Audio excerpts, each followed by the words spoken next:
Alright, what up, people? I am just setting up some stuff here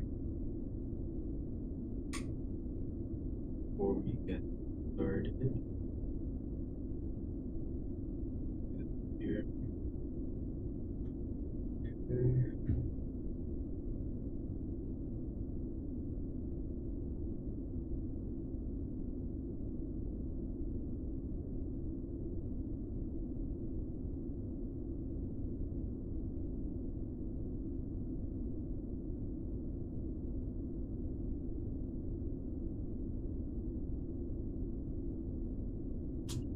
So, we are still about halfway into chapter 4, principle 1, meta learning in Scott H. Young's book Ultra Learning. And I have my notes here, and I have some summaries from people here on the left. And what I am doing is I am kind of just copying what they have and adding on to it, and referencing to different sources so I can try getting the best concepts out of the book, while also listening to the book and getting the concepts straight from there. But it just makes it easier for me to just add on instead of having to listen, pause whenever I see, or rather, whenever I hear something sounds valuable. And I have to go back and write it down. I could just have it here already and kind of follow along and add along to it if need be. I'm gonna just go ahead and start playing here.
Alright, so I just finished up on the Chapter 4, Principle 1, Meta Learning.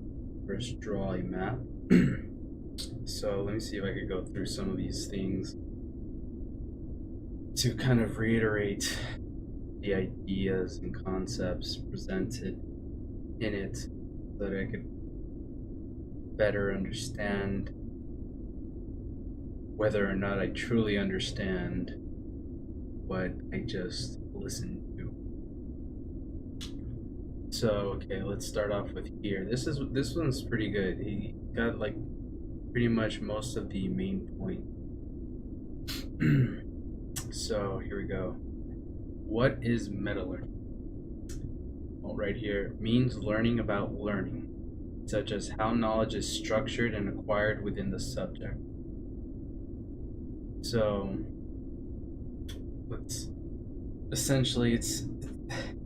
meta learning is almost like how you're going to go about learning a subject. Like, what are the things necessary of you to tackle on a topic and actually retain the information for a desired outcome? Whether it be the practicing and application of said knowledge, or just to have the knowledge attained and being able to retrieve the knowledge when necessary. Say you're out and about and you're talking to someone and there's a related subject that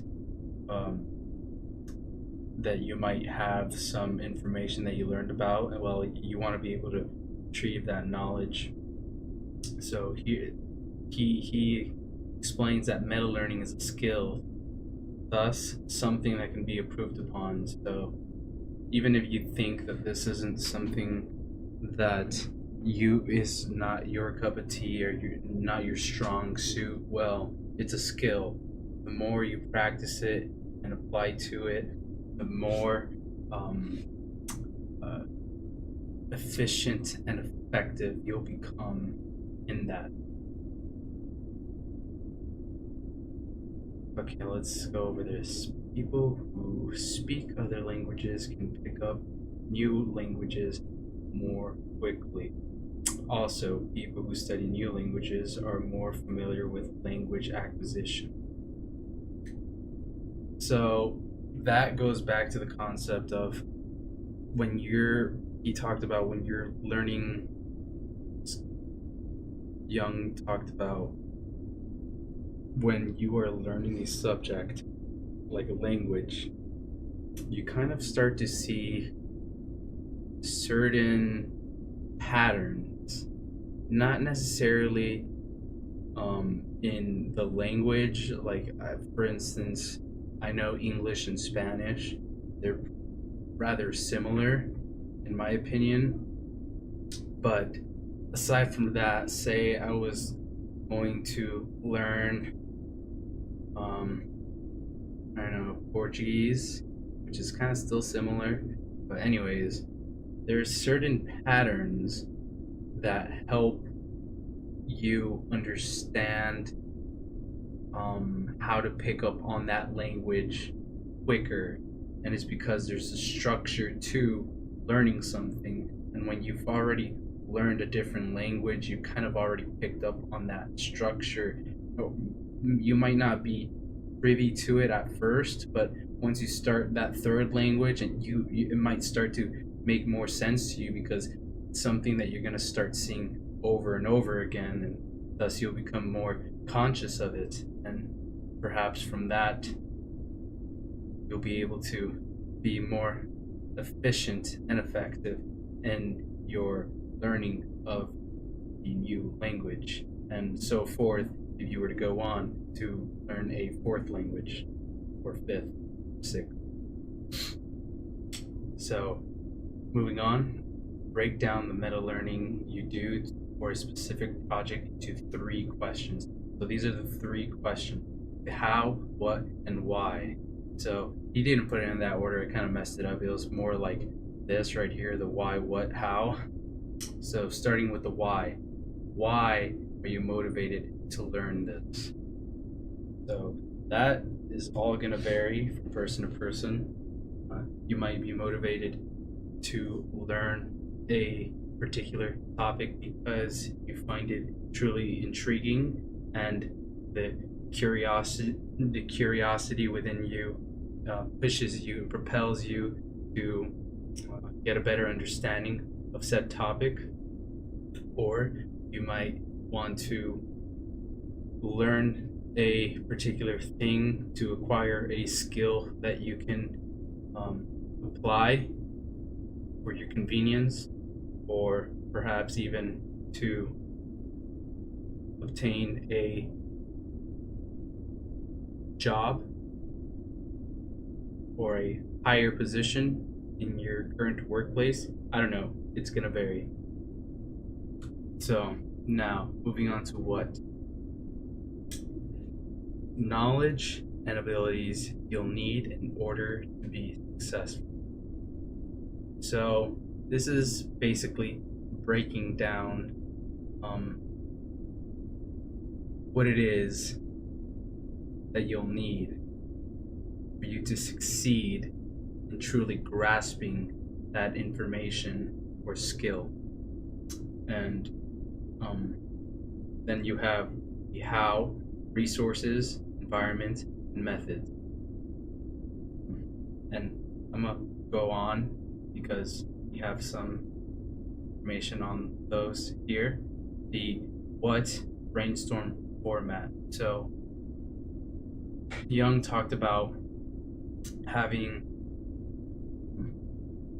3 columns of a piece of paper, or on a piece of paper, or what have you. 3 columns. On the left, you'll have concepts. In the middle, you'll have facts. And on the right, you'll have procedures.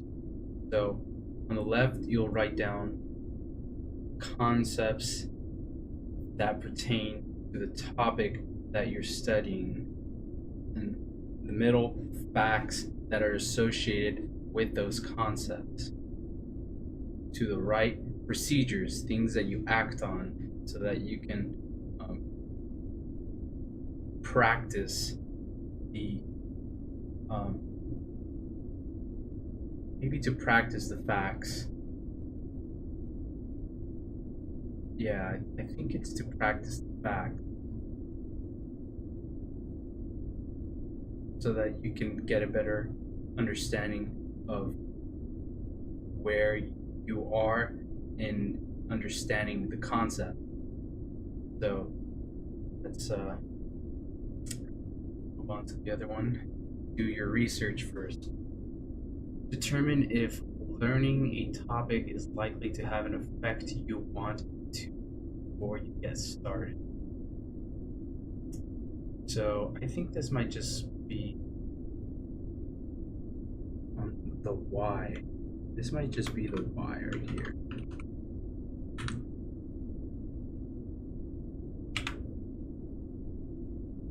So the reason I put this as a why is because, well, you wouldn't necessarily want to learn something if you're not going to get something from it. It's kind of what I said earlier. It's either you're doing it for some sort of skill or to satisfy a fire within you, satisfy the curiosity that drives you into the topic, and without you having gained something from learning something, well then it's just going to go in one ear and right out the other. 2 ways to answer how you'll learn something. So these are the 2 2 methods the benchmarking method and the emphasize exclude method. So benchmarking, and I believe it should be going in this order. This order is actually something to take into account. It should not be the other way around. It's benchmarking first, second emphasize exclude method. So starting off with the first benchmarking, finding the common ways people learn a subject to design a default strategy as a starting point.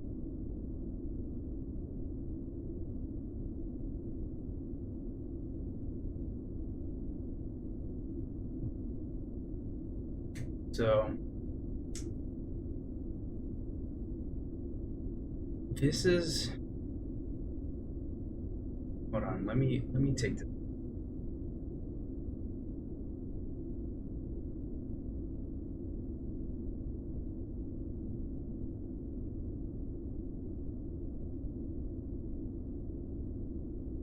So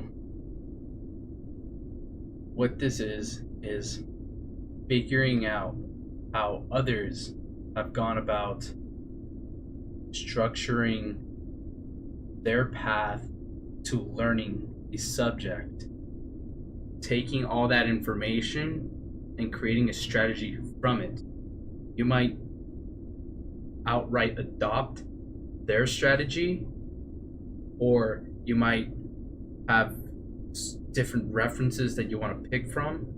Either way, this portion of the how is to start to create a plan, some structure that you would adhere to when deciding to pursue the topic further from the start.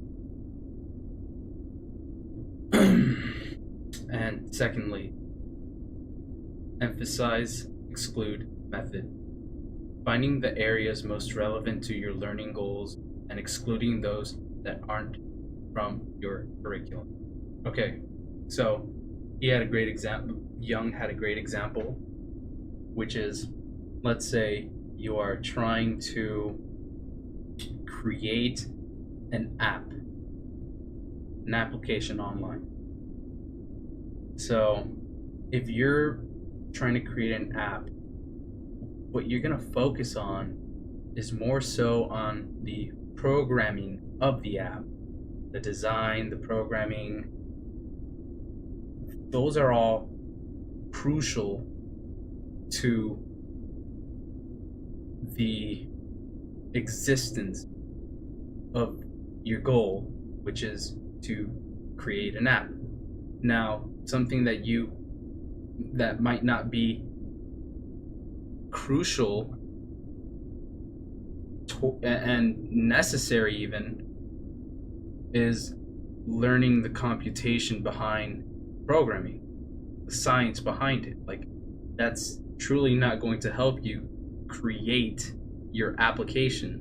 That's just diving down into a more fundamental idea of what you are doing, and that's, like I mentioned, not going to help you in your pursuit of your goal. So it would be in your interest to exclude that from the curriculum that you're learning and save some time on that and focus more on the things that will get you closer to your goal.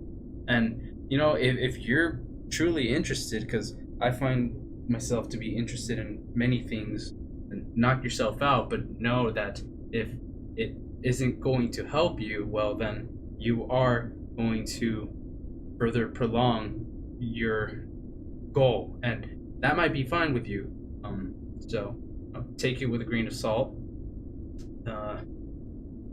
If you're really just goal oriented, well, here's the method that can help you stick to that and get there a lot quicker. And so we move on to rule of thumb: invest about 10% of your total expected learning time in research before you get started. So Young said that this would probably vary depending on the amount of time that you are going to take in learning a particular thing. Because let's say you're gonna spend 500 you're gonna spend 500 hours learning something. Well, 10% of 500 hours and just dedicated to research probably won't do you well. And even more so, something that he talked about is as you start to become more knowledgeable about the topic and you get to an ideal position in grasping that topic, that matter, well then doing more research might not be in your interest. Perhaps actually applying yourself to learning the actual material will do you better, because at that point you probably already know so much of that topic and you're just wasting time trying to figure out a more effective or efficient way that may not even exist, but there you are seeking it instead of actually getting to work and applying what you've already learned.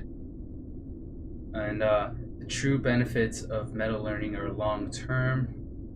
Yeah, so this one is sort of just relish in this first step, meta learning. This is a perfect, not perfect, I say that because it seems to be something I hold with value, but not to say that it isn't as valuable, but perfect might not be the word for it. Anyways, this is something that you can apply in anything that you decide to pursue. So just knowing this first step, this first principle, meta learning principle, will be sure to take you far in whatever it is that you decide to pursue. And that was meta learning. So now I am going to continue on to, or rather, actually, let me see, I might just stop there. I'm about 37 minutes in. Yeah, you know what? I'm gonna stop it there because I want to do some other learning on something else. So anyways, I'm thinking about doing this where I have the summary of the valuable things to take away from each chapter, and after having listened to the chapter and filling in things that I feel as though should deserve attention, I think I'm going to be reiterating these things and trying to explain it myself so that I can practice some of the other principles that I've learned of. Yeah. So yeah, I think that's what I'm gonna do, and I might have a different setup. I don't know about having the camera just looking this way. I feel like it might be better for it to just be based on me. I'm not sure. We'll see. But this is my third video, and I'm sure as time goes on, there's going to be some changes. And one thing that came to mind is I might even, after having listened to this entire book and having taking notes on it, or I might just create a entire video of takeaways, the best takeaways from this, and kind of make it a little bit more professional and YouTube worthy. I don't even know what that means. Just a little bit more professional, instead of it being more chillax like this, where it's, you know, whatever. This is just for me. But yeah, there's change to be made. Anyways, take care. I'm out.